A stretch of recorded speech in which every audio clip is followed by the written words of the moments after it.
and welcome to America's Commercial Real Estate Show, your source for market intel, forecast, and strategies. Hello, I am Michael Bull, and I appreciate you being with us. Our show today is brought to you by commercialagentsuccess.com. Check it out if you're a commercial agent or you know one and you want them to be better at what they do. It's incredible training for commercial agents. It's cloud access. It's online immediately. Learn more at commercialagentsuccess.com. Well, let's talk about a sector in commercial real estate that some people believe is the worst sector in the industry right now, right? And that's the office sector. And office sector is certainly taking a hit with COVID, and then the rest of the hit with rapid rate increases on interest rates. But what's happening in the market now? You know, you're hearing a lot of things different in the market, like that there's still a problem. But we're also hearing some facts that are sort of interesting. One of the things that I like to share with folks who ask me about investing in commercial real estate who aren't in our industry is, you know, if they're at a cocktail party and everyone's talking about how great real estate is and they're flipping contracts and they're doing this, that's the time you should be selling, all right? And if you're at that cocktail party and everybody's talking about how commercial, just real estate in general is terrible, it's a terrible thing that you're trying to get out, there's trouble everywhere, that's when you should be buying. That's called contrarian investing. And all of my career, I have tracked and been involved in commercial real estate brokerage and investing. And I've seen the incredible wealth that is built by companies and individuals who buy contrarian, that are buying when a sector is not doing well. Well, is it the time to do it in the office market? Let's find out. Please welcome my guest. It's Rod Kritsberg. He's co-founder and CIO of KPG Funds, and he's calling us or online with us in video from New York. Rod, good to meet you. Nice to see you. Thanks for having me. Well, thank you. And you give us the 60-second on you guys and what you guys have been doing. You're headquartered there in New York City, in the city, right? In the city, as they call it, yeah. So for those that don't know the city well enough, 5 boroughs, and the city is Manhattan. You know, we're headquartered in Soho, which is even more famous probably than, you know, most of the other neighborhoods. But we are a owner, operator, developer, fund manager, in whatever order you want to choose.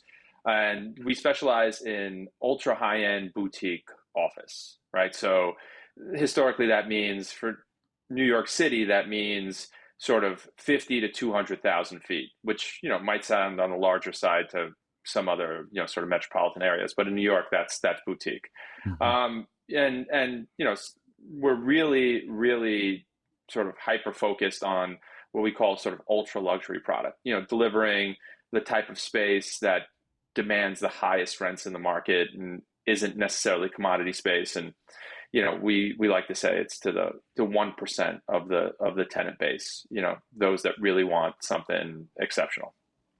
Tell me, Rod, how is office really performing, let's say in New York City, for example, because it seems like a lot of times New York City kind of leads what sometimes is happening in other cities afterward. What are you seeing there today? Yeah, all the times, right? We always lead the trend, and I feel like I've been saying this since COVID, but it's still true. Tale of two cities. You know, you have from an office perspective, you have, you know, record-breaking rents on the best product, and then you have, you know, some serious vacancy issues with, you know, lower quality product that, you know, probably shouldn't exist anymore. I just think it's aged out and should find another use with the change in the way people use sort of office. Yeah, and a lot of the markets have had very little new supply. In fact, I read a report the other day that suggested that there's going to be more office space in the U.S. demolished and converted to other uses than there has been office delivered this year, which is the first thing I think has happened in several decades. What do you see there in New York and regarding to new supply? Yeah, you hit the nail on the head. I mean, what we see is that it's non-existent, and as soon as it gets built, it is immediately, leased, especially the larger type product that, delivers really high-end space, amenities, views, all those things. And again, record-breaking rents every time something new is delivered. That price point moves further north, and there just isn't enough space. I think the tenant base over, some amount of time has contracted somewhat. And again, it's the way people use their space has changed. But what hasn't changed is the wealth and the willingness to spend money on space. So if you're a sort of Fortune 500 company, and I'm going to go round numbers just to make it simple, and you have $100 to spend, and historically you would spend it, on 100 square feet of space. Now, with efficiencies, with the way things are going in new build space, you can spend that same $100 on 80 square feet of space, pushing the price per square foot up. And the overwhelming demand for new space is insatiable. Rod, what do you think about the contrarian investing in office right now? I know I've seen, if you look back at the recession we had, everybody said housing was done for forever. No one's going to buy housing. It certainly came back strong. We had the dot bomb era, right, where everyone said retail was way overbuilt, that no one would ever shop in stores again, that retail bounced back in some markets in a very strong way. What do you say for office right now? I say, if you buy the right product in the right location where the fundamentals are good, you're going to do incredibly well. You just have to be able to hold out and deal with the capital market realities right now, right? Because this is the type of show that can probably understand what I'm talking about. When you're going out to buy even a distressed piece of property, right? Historically in New York, and I'm going to use this as market because this is the market that I know. Historically in New York, if you're going out and you're buying a Class A sort of office building, during the last market cycle pre-COVID, you were spending, anywhere from $800 to $1,000 per square foot, right? Mm-hmm. Now those same assets are trading at, say, 50% of that, right? 50% of that value, somewhere in that range. But even for a Class A asset today, right, that's fully leased or partially leased, you're still spending, from a loan perspective, some spread over SOFR. SOFR floating about 5.25%. And if you're getting a good loan on a big building, let's say that loan, if the building has any upside to it at all, especially if it's distressed or you want to make a contrarian play, you're talking about anywhere from 350 to 500 over SOFR, right? So you're talking about a loan that has a total coupon of somewhere between 8.5% and 10.5%, right? So that's what I mean about sort of long term. You have to ride the wave of the current capital markets situation. So you have to make the contrarian bet. You have to build in the cost of capital, the cost of debt, and you have to be able to ride that through and make money and stabilize those assets at much higher yields to deal with our current debt situation, in the hopes that, interest rates come down, cap rates come down, and that contrarian view pays off. Yeah. And again, that works in some sectors where the demand drivers exist. Yeah, good point. I heard a saying, I saw it online, I like it, was date the rate, marry the deal. Right? There you go. Well, that's a perfect way to put it, right? I think it also depends on the investor type, right? We're institutional. Historically, institutional investors have a timeline, a time horizon for their capital, right? You want to get in, you want to get out, you want to try to time the markets.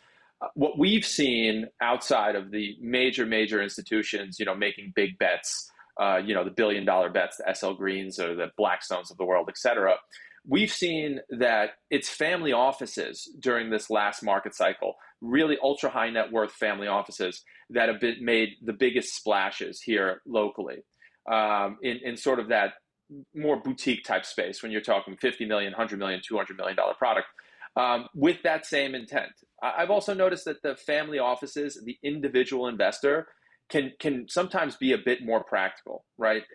They can have that contrarian view from a very practical outlook to say, hey, you know what? People are still coming to work.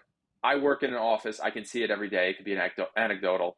This asset used to trade for, $1,000 a foot, and you're telling me I can buy it now for $400 a foot, and it's still full of tenants, and there's still demand, and the issue is in the back end capital markets.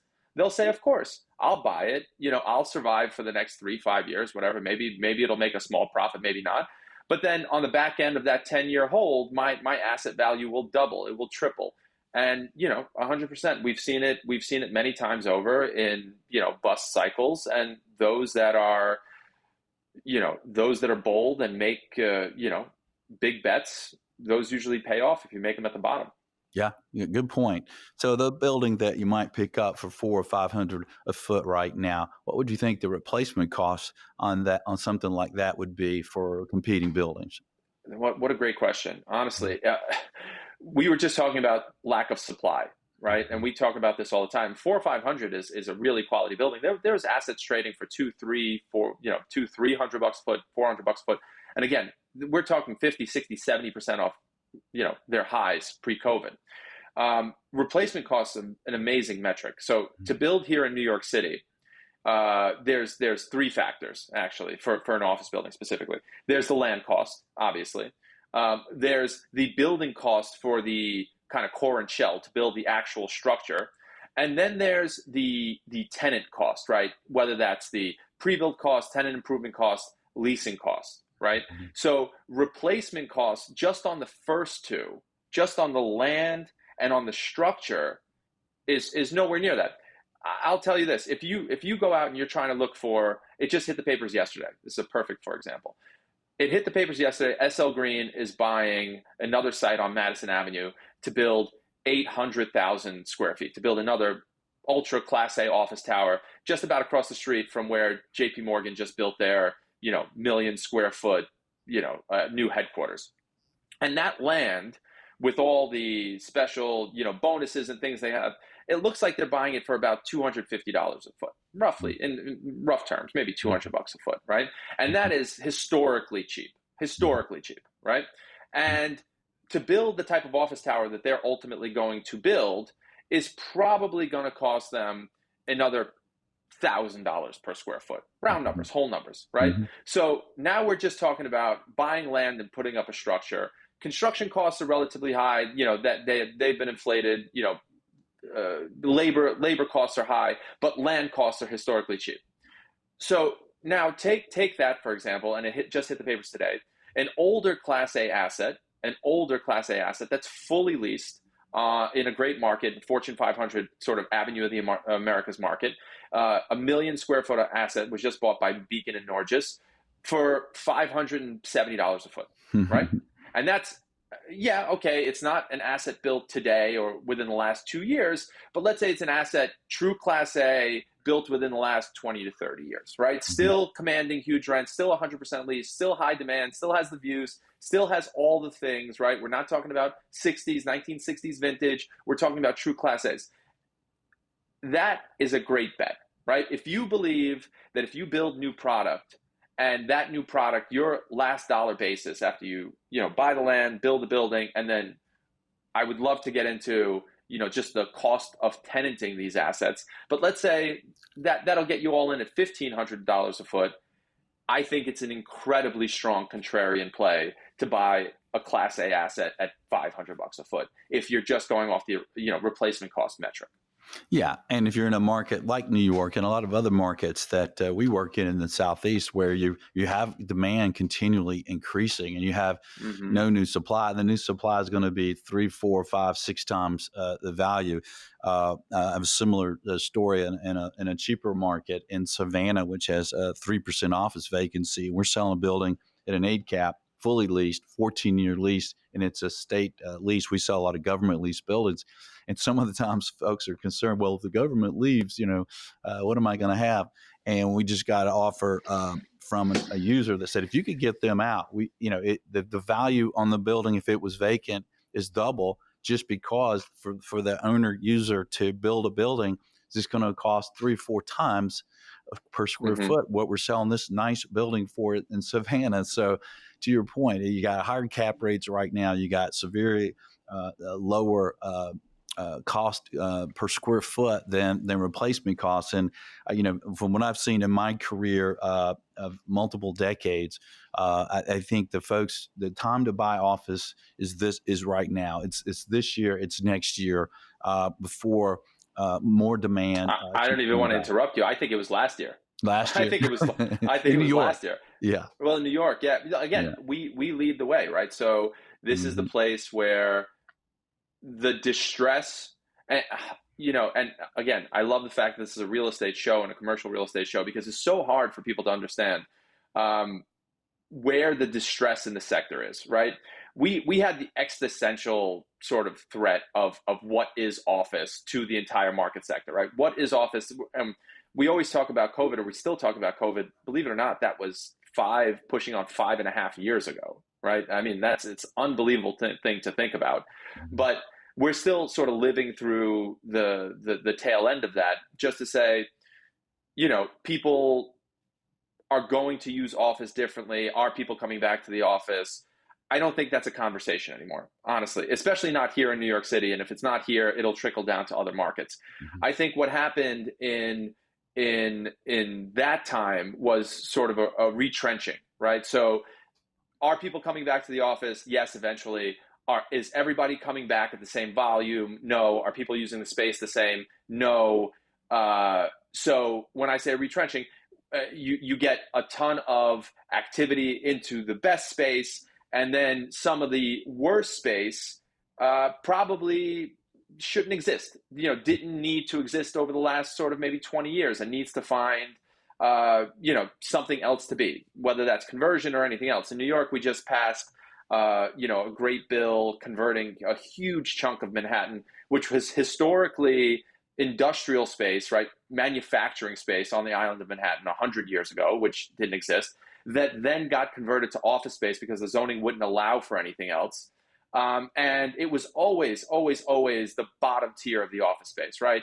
Big, bulky, dark buildings in markets that weren't necessarily conducive to office tenancy, space people didn't really want, but always used to take because it was the cheapest.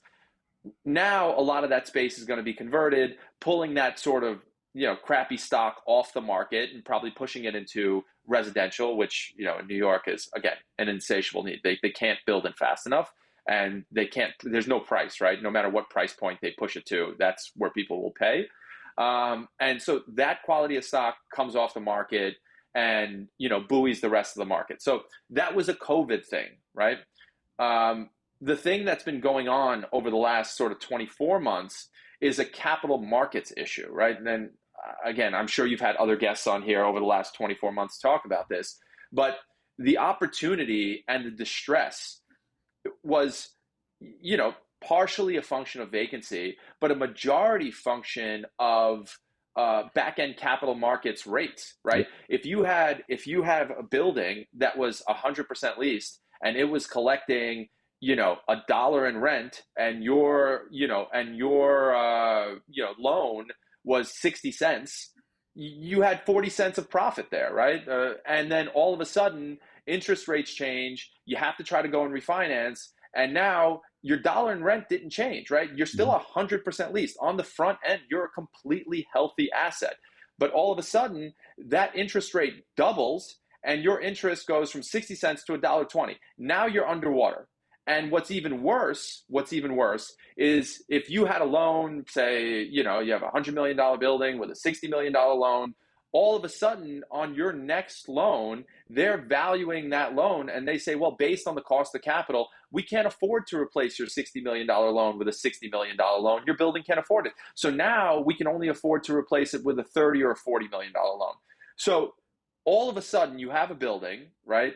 And this goes to the contrarian bet and why it makes so much sense. You had a building where on the front end, maybe there's some vacancy, maybe not, but on the front end, it's healthy. It's full of tenants. People are coming to work every day. People like the space. People like the asset. But all of a sudden, you can't get out of it, and the entire value needs to be reset because of the new reality of the back-end capital markets, right? So of the debt costs.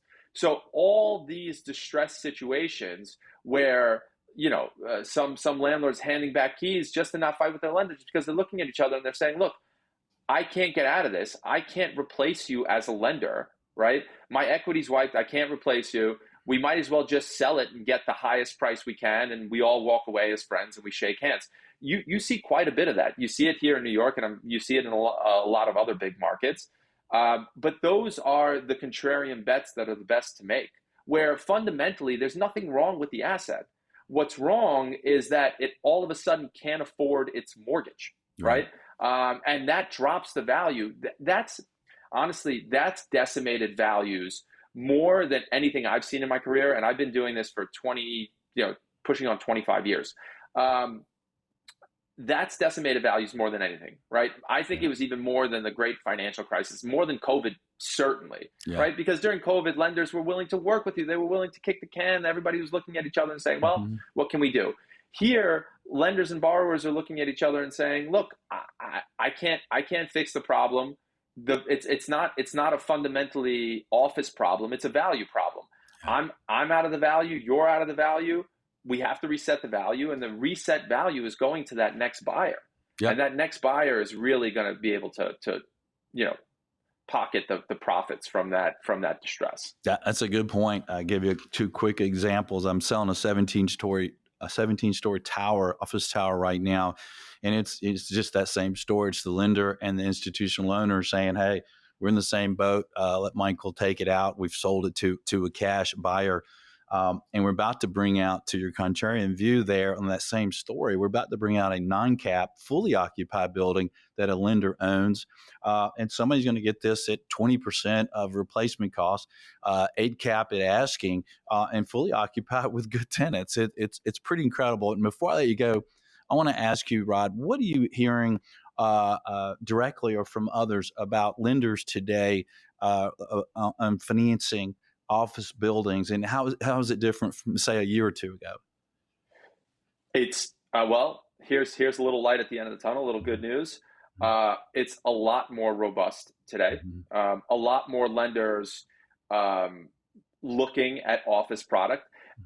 The rates are still, and I talked about it earlier, the rates are still astronomically high compared to the previous market cycles, but we're starting to see looks. There used to be lenders that just had a big red line through the word office. It didn't matter. It didn't matter what you showed them. It didn't matter. It didn't matter if it was Google as a tenant or the United States government. It didn't matter, right? If it said the word office, absolutely not. Don't even show it to me. I'll never get it past committee, right? That's changing. And what I've seen is there's been, over that last market cycle where interest rates were so high, so much money raised in the debt fund world. And I don't know how much of that you see down in the Southeast, but we see a lot of it in the Northeast, sort of debt funds, as somebody that can step in to fill the space that sort of conventional bank lenders, wouldn't fill. And I'm talking billions and billions and billions of dollars raised for that space. Now, what happened was everybody wanted to get into the space and everybody raised a ton of money. Now that money has to be put to work. So now there's competition from the lenders to put this money out, which creates momentum and you get a lot more bids. I think that from a lending perspective, we're in a much, much better place than we were even 12 months ago. We're going to be in an even better place 12 months from now. And if we can just rein in some of those interest rates or that base level SOFR rate, I think that, again, that contrarian view, you buy it today and your loan, and you're buying it with underwriting based on a loan, which is 8 to 10%. And, 24, 36, 60 months from now, that loan, when you replace it, is, 4 to 6% whole coupon. You just created literally double the value, right? Especially the type of assets that you're talking about, fully leased, cash flowing. You didn't do anything. Nothing changed. Interest rates went down, double the value. So, so it's a time to do it. Yeah. Good point, Rod. Rod, what's your final point to leave with our national office, not office market, our national office, to think about the office sector today? Still be careful. If you're going to make a bet, like I said, be very conscious of where you make that bet from a demand perspective. Office, the way people use office has changed. It's not ever going back to what it was pre-COVID, but it hasn't disappeared. And the change is minimal. Secondary, tertiary markets are going to get the worst of it, but primary markets, wherever you are with good leasing, and if the value has dropped precipitously based on interest rates and, like I said, capital markets issues and not sort of forward-facing leasing issues, then that's a good bet to make. And, like I said, 24, 36, 60 months from now, it's going to look like an incredible bet. Yep. Let's leave it right there. I agree with you. I think it's the buy of the decade. Rod, thanks for joining us. We appreciate the information, sir. It's my pleasure. Thanks for having me on. All right. And if you'd like to know more, I'll give you their website. It's kpgfunds.com. Thanks for joining us around the country. Our website, if you want it, is creshow.com. Reach out to me if you have any questions, or if you want to know anything about the office market. My email is an easy one. It's michael@bullrealty.com. Until next week, be sure that you always lead, learn, and laugh, and join us for America's Commercial Real Estate Show.